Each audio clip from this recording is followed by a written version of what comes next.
Buenos días una vez más, queridos hermanos. Qué gozo poder compartir con ustedes esta mañana en que recordamos una de las fechas más significativas dentro del calendario cristiano.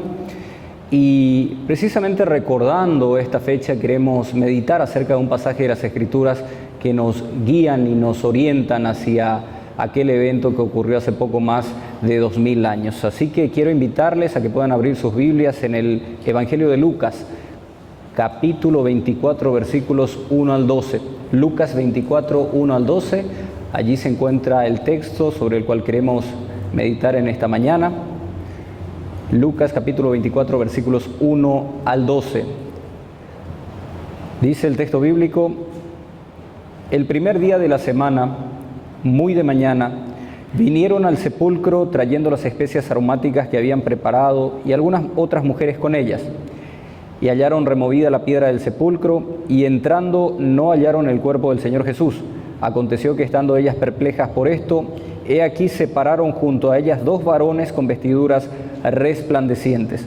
Y como tuvieron temor y bajaron el rostro a la tierra, les dijeron: ¿por qué buscáis entre los muertos al que vive? No está aquí, sino que ha resucitado. Acordaos de lo que os habló cuando aún estaba en Galilea, diciendo: es necesario que el Hijo del Hombre sea entregado en manos de hombres pecadores y que sea crucificado y resucite al tercer día.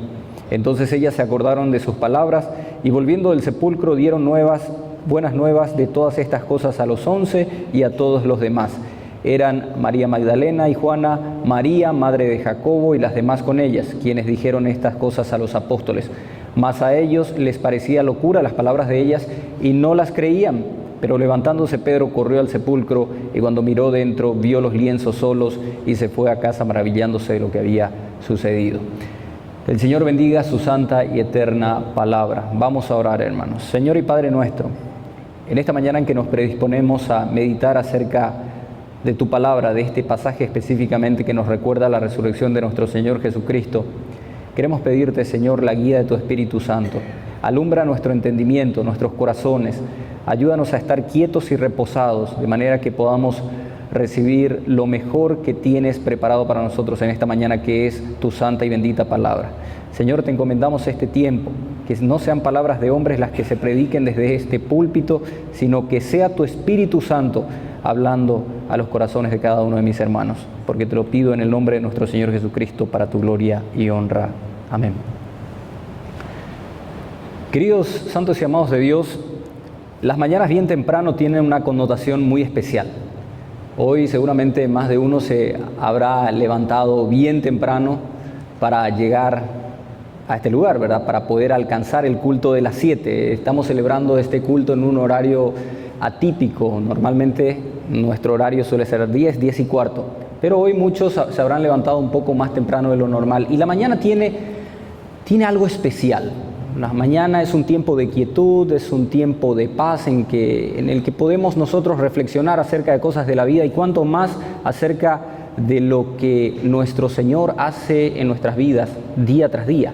Es un tiempo en el que podemos tener una profunda relación con Él, orar, meditar en su palabra. Es un tiempo en donde los niños están todavía acostados, en donde podemos tener ese encuentro personal e íntimo con Dios. La madrugada, las mañanas son días muy especiales y la Biblia tiene mucho que decirnos acerca de las mañanas.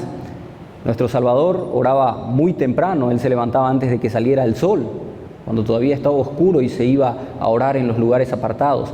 Pensemos también en aquella mañana en que Abraham se predispuso y se encaminó hacia el monte Moriah para ir a sacrificar a su hijo. Lo que habrá pasado por la mente de aquel hombre, ¿verdad?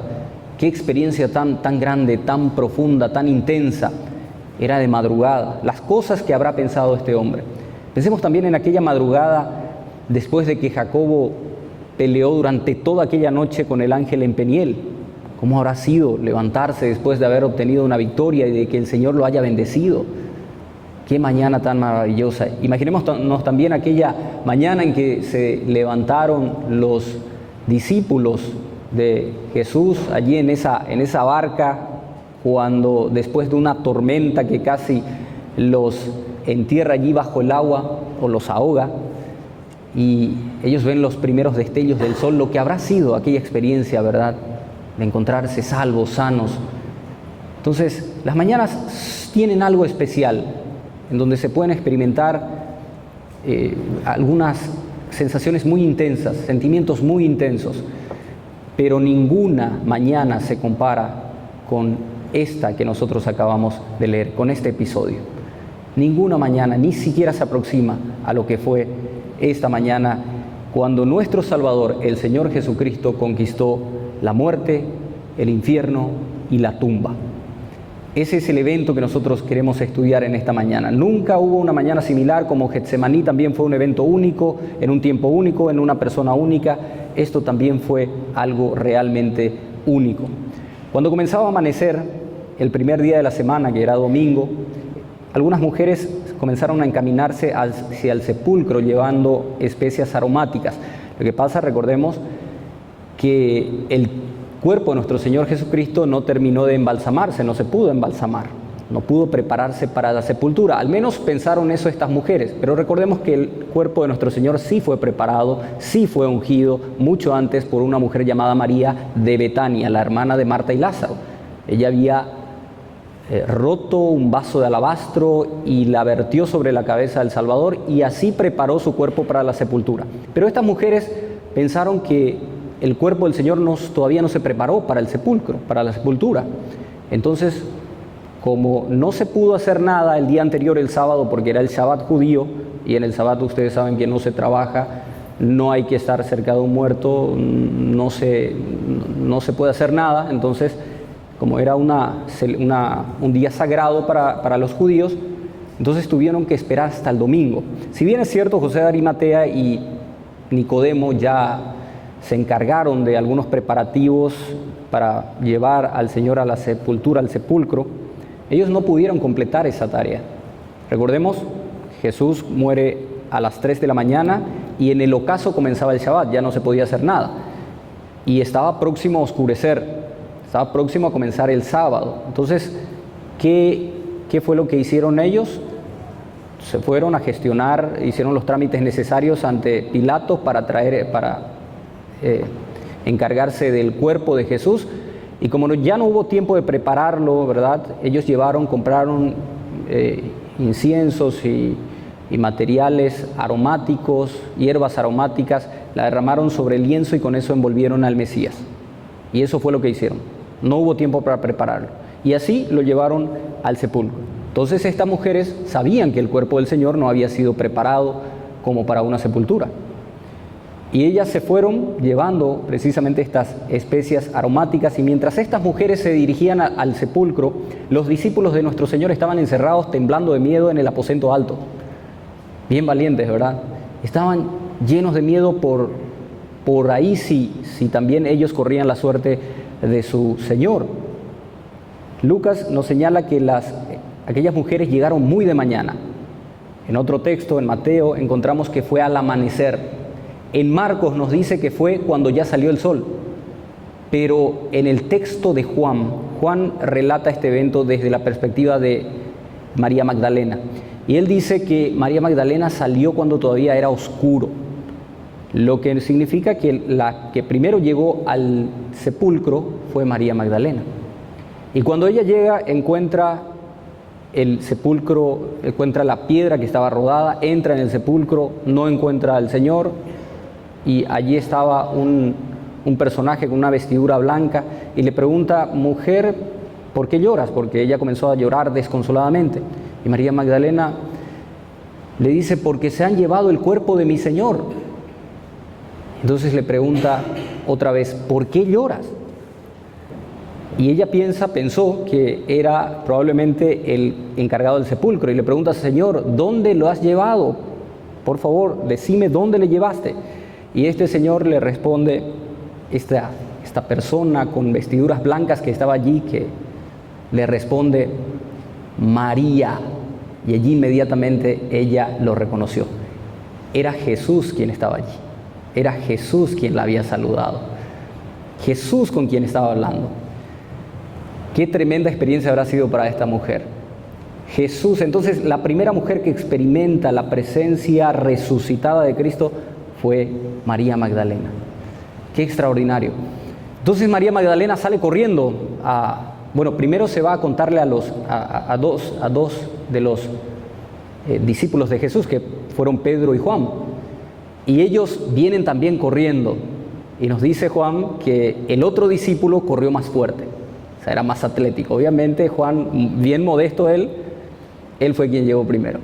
Entonces llegan al sepulcro y se encuentran con las otras mujeres, y luego María Magdalena todavía no había llegado, y ellas viene y se encuentra con Juana, con María la madre de Jacobo, y había otras mujeres también, y ellos vuelven para contarle a los otros discípulos. ¿Y cómo fueron tratados? Bueno, de locos. La palabra para locura que aparece allí en la Biblia es el estado en que se encuentra una persona con un cuadro febril o un demente, el balbuceo que hace un demente. O sea, así los trataron. Finalmente sabemos por la historia bíblica que Jesús les apareció a los 11 y ya no hubo cómo oponerse a esa evidencia.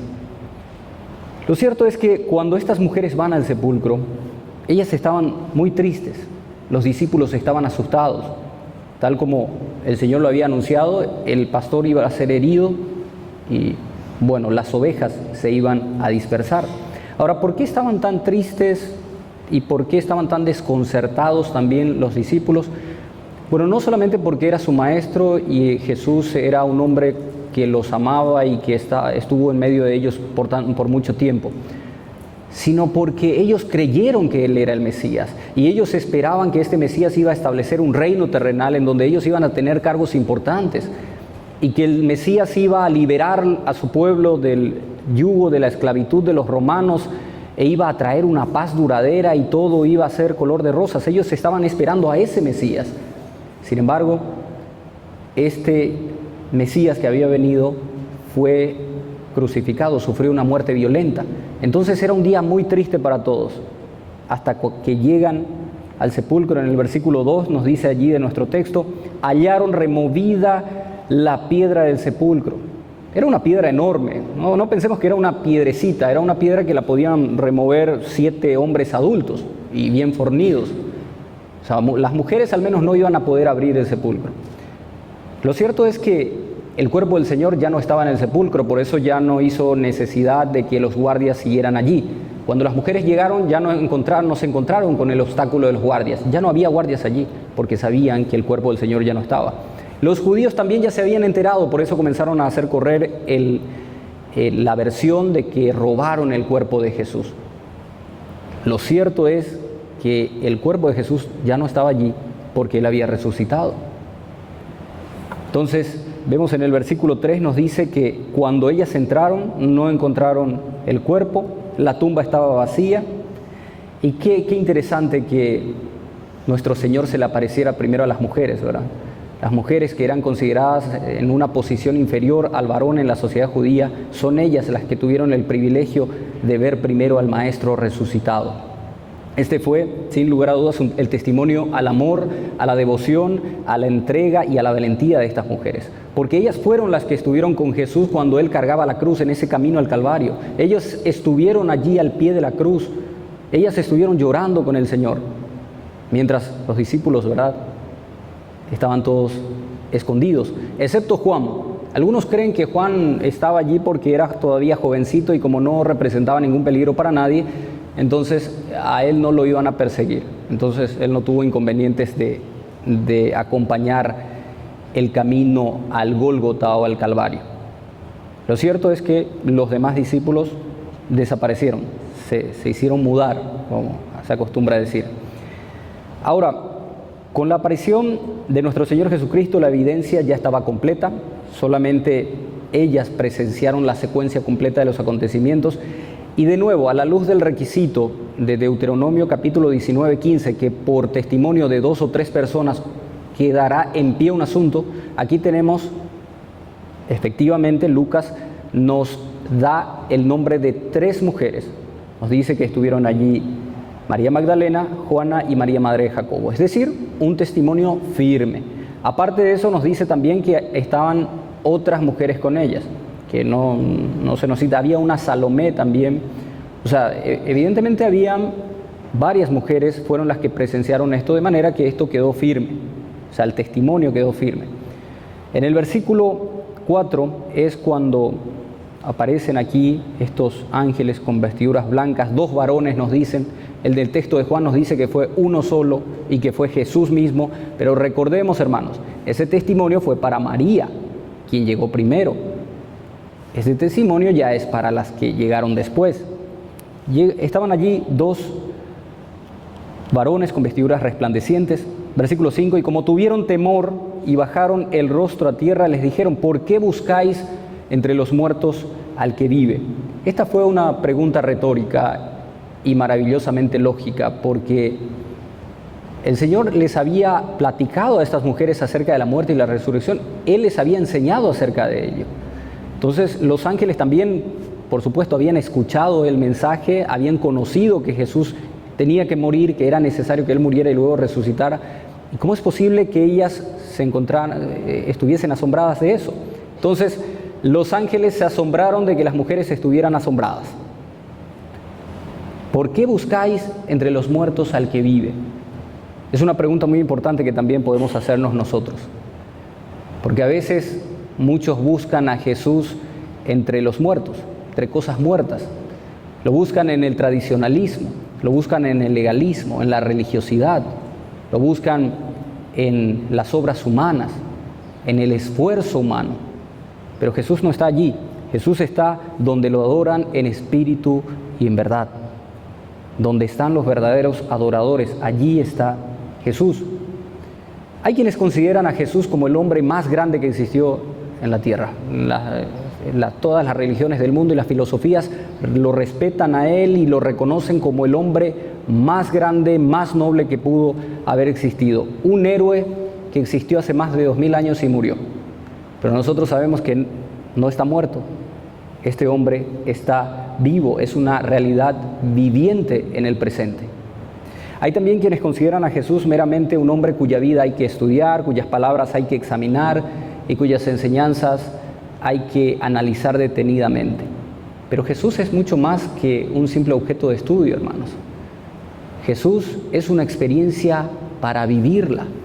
Jesús es alguien, no es algo. No es alguien acerca de quien tenemos que conocer, es alguien a quien conocer. Es alguien con quien podemos tener una experiencia, una comunión diaria, vivir con Él, caminar con Él. Ese es Jesús. Jesús no solamente vino para mostrarnos cómo es el camino que tenemos que vivir, cómo es la vida que hay que vivir en esta tierra. Él vino para tomarnos de la mano y llevarnos con Él y mostrarnos cómo hay que andar, pero de la mano. Porque si fuese solamente un modelo, entonces sería muy frustrante para nosotros, porque es imposible alcanzar la perfección de Cristo. Pero Cristo vino para llevarnos Él mismo. Por eso dice que llevemos su carga, porque su yugo es fácil, porque su carga es ligera y su yugo es fácil. Ese es Cristo, una experiencia viviente, alguien a quien se puede experimentar vivencialmente. La pregunta es: ¿quién es Jesús para vos? Esta es una pregunta que tiene que afrontar todos los hombres.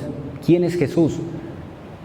Él les preguntó a sus discípulos: ¿quién dicen ustedes que soy? Y Pedro tenía la respuesta. Él dijo: tú eres el Mesías, el Cristo, el Hijo del Dios viviente. Pero ¿por qué llegó a esa afirmación? ¿Por qué llegó a esa declaración? No porque fuera el más inteligente, el más aplicado, sino porque el Padre se lo reveló. De la misma manera, nosotros tampoco podemos llegar al Hijo si no nos es dado por el Padre. Y a su vez, a través del Hijo podemos llegar al Padre. Entonces, si queremos conocer a Cristo, debemos buscarlo a Él, a ese alguien. No conocer intelectualmente acerca de Él, no buscarlo a través simplemente del conocimiento, del intelecto, sino buscarlo en nuestra vida diaria, vivir con Jesús. Esa tiene que ser nuestra consigna. En el versículo 6 nos dice que el ángel les habló así a estas mujeres: no está aquí, sino que ha resucitado. Acordaos de lo que os habló cuando aún estaba en Galilea. Estas son algunas de las palabras más bellas e importantes que encontramos en las Escrituras.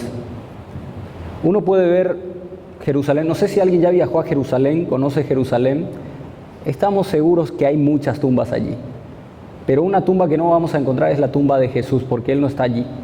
Jesús resucitó y Jesús vive. La resurrección de nuestro Señor Jesucristo es el acontecimiento más importante de la humanidad, es el tema central del plan redentor de Dios y es el fundamento del Evangelio. Si no hay resurrección, si no creemos en la resurrección, entonces no existiría cristianismo. Si no hubiese resurrección, no existiría el cristianismo. Este es el fundamento de nuestra fe, hermanos. Noten ustedes lo que dice el apóstol Pablo allí en 1 Corintios 15, 17.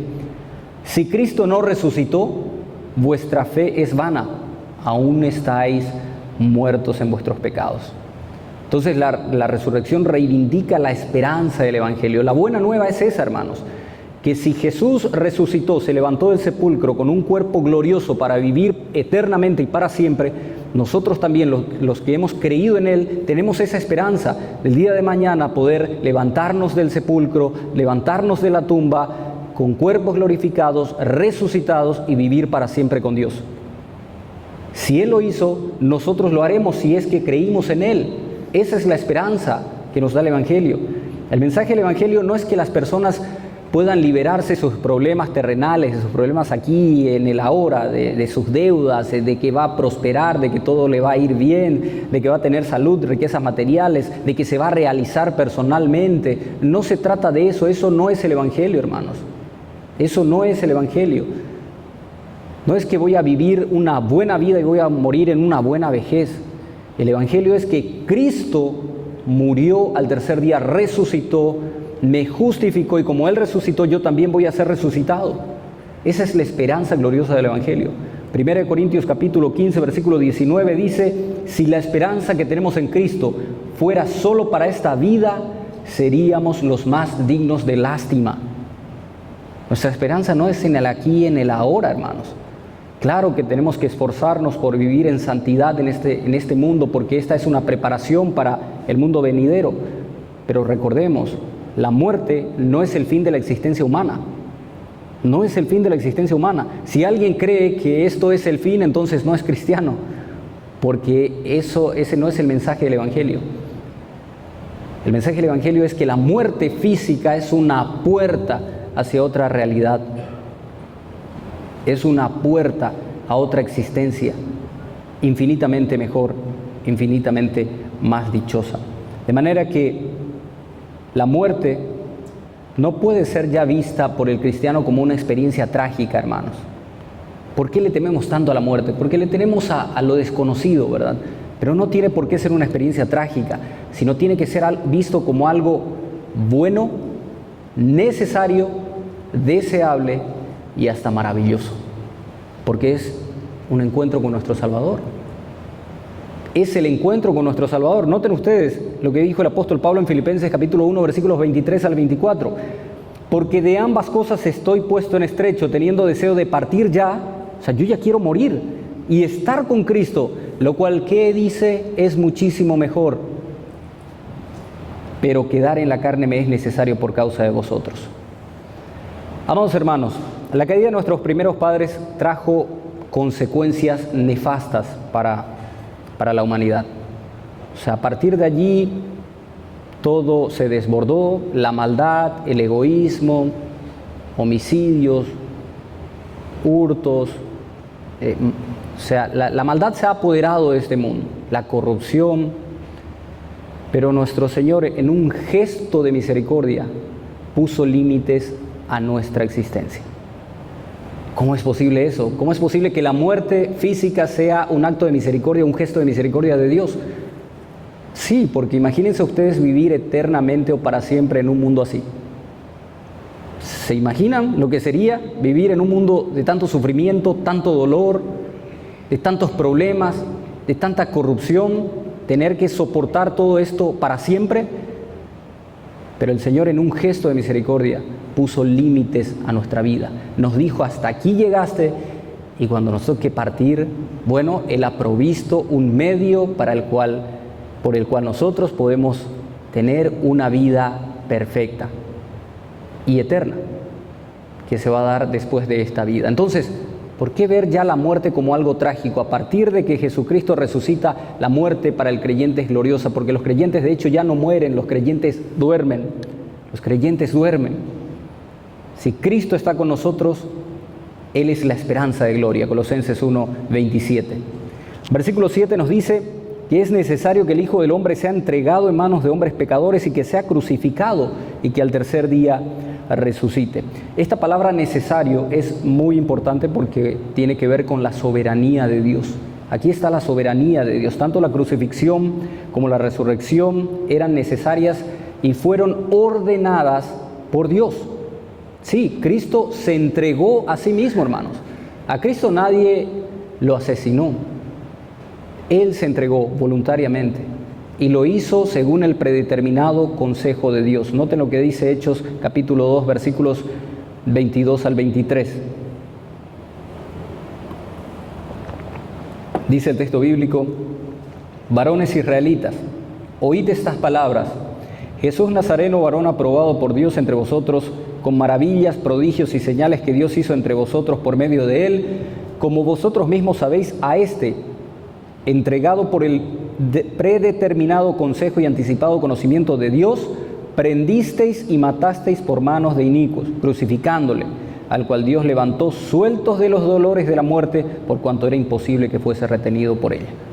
¿Quién lo predeterminó? ¿Verdad? Este es un término que les encanta a los calvinistas. Y aquí está, Dios lo ordenó, Dios lo determinó. Dios determinó que así fuera. Cuando nuestro Señor Jesucristo, y esto conviene otra vez traer un poco a la memoria cuál fue el impacto y el significado real de la muerte de nuestro Señor. Cuando Él murió, hubo algunos eventos sobrenaturales que ocurrieron. ¿Quiénes vieron la pasión de Cristo esta semana? ¿Vieron la pasión de Cristo? Vamos a rememorar algunos eventos muy importantes que ocurrieron. En primer lugar, de las 12 de la hora sexta a la hora novena, hubo una oscuridad total. ¿Sí? Hubo una oscuridad. Algunos dicen pudo haber sido tratarse de un eclipse, pero ningún eclipse solar dura 3 horas. Entonces fue un evento sobrenatural. Lo segundo que encontramos fue la ruptura del velo de arriba abajo. El velo se rasgó, ese velo que separaba el tabernáculo, el templo, el lugar santo, el lugar santísimo, ese se rompió de arriba abajo. Algo imposible. De abajo arriba capaz se pudiera, si se esforzaban allí algunos fariseos y rompían, pero de arriba abajo era algo improbable. Luego otro evento que ocurrió, un gran terremoto, y cuando hubo ese terremoto los sepulcros se abrieron, ¿verdad? Y muchos resucitaron y se fueron a sus casas. O sea, una suerte de Walking Dead, pero no eran zombies, hermanos. Ellos se fueron con cuerpos regenerados, así como Lázaro. Lázaro ya estaba hediendo, o sea, ya su cuerpo se estaba pudriendo, pero él se fue con un cuerpo, resucita con un cuerpo renovado, regenerado. Bueno, lo mismo habrá acontecido con estas personas, que volvieron a sus casas. Imagínense ustedes, les toca la puerta allí, y, hola, ¿qué tal? Vine a hacer una visita. Y luego el evento más extraordinario de todos, la resurrección de nuestro Señor Jesucristo, que fue diferente a la resurrección de los demás, o de cualquier resurrección registrada en la Biblia, porque todos aquellos que resucitaron según la Biblia, volvieron a morir. Pero Jesús, cuando resucita, ya no muere, Él vive para siempre. Pero vamos a concentrarnos en aquella oscuridad, hermanos. Cuando desde las 12, desde el mediodía hasta las 3 de la tarde hay una gran oscuridad. Muchos dicen que eso representaba la ausencia de Dios, y es todo lo contrario. Esa oscuridad representaba la presencia viva de Dios. Ese era Dios aplicando justicia, ese era Dios desatando su ira, su furia, venganza sobre el Hijo que estaba cargando el pecado de la humanidad. El Hijo estaba soportando el pecado de todo el mundo. Y como el Hijo, como Cristo es infinito, Él pudo absorber en esas 3 horas todo el castigo del infierno. Porque por ahí surgen personas que dicen, ¿cómo es posible que el sufrimiento de 3 horas de un hombre pueda ser suficiente para salvarle a todo el mundo? Hermanos, en esas 3 horas, el ser infinito, el ser perfecto y el ser eterno pudo absorber todo el castigo del infierno sobre sí. Todo el castigo del infierno Él lo sufrió, para que todos aquellos que crean en Él, que creyeron en Él y que creerán después, sean salvos. Lo hizo por vos y lo hizo por mí. Eso fue lo que Cristo hizo en la cruz del Calvario. Y esa era la copa que Él no quería beber. La copa del juicio de Dios, la ira de Dios desatada sobre el Mesías. Y como se trataba de la ira de Dios y como se trataba de toda la fuerza del infierno, obviamente el consuelo de Dios tenía que estar ausente. Dios no iba a consolar a su Hijo en ese momento. Por eso encontramos nosotros aquel pasaje tan conocido de las Escrituras también, cuando el Señor pronuncia esa frase en arameo: Elí, Elí, lama sabactani. Dios mío, ¿por qué me has desamparado? Porque ese fue el momento en que el Padre lo dejó sin consuelo y lo dejó que Él cargue, que Él lleve solo todo ese juicio, toda esa ira y todo ese castigo. Entonces, eso fue lo que hizo nuestro Señor Jesucristo. Él llevó sobre su propio cuerpo nuestros pecados, y aunque no conoció pecado, por nosotros se hizo pecado. Eso nos dice 2 Corintios 5:21. Él fue herido por nuestras transgresiones, fue molido a causa de nuestras iniquidades y fue hecho maldición por nosotros. Pero ese Cristo no iba a ponerse voluntariamente a todo ese plan redentor si ese plan redentor no contemplaba una tumba vacía. Nuestro Señor iba a resucitar, y eso fue lo que ocurrió. Nuestro Señor resucitó en gloria. Versículos 8 al 10, entonces ellas se acordaron de sus palabras. Ellas se acordaron de todo aquello que el Señor ya les había anticipado, que era necesario que Él padeciera, que Él muriera en la cruz, pero resucitara al tercer día para justificación de aquellos que iban a creer en Él. Versículo 9, volviendo del sepulcro, dieron buenas nuevas a los 11 y a todos los demás, y eran María Magdalena y Juana, María madre de Jacobo y las demás que con ellas estaban. Dijeron estas cosas a los apóstoles, más a ellos les parecían una locura las palabras que ellas decían, y no las creyeron.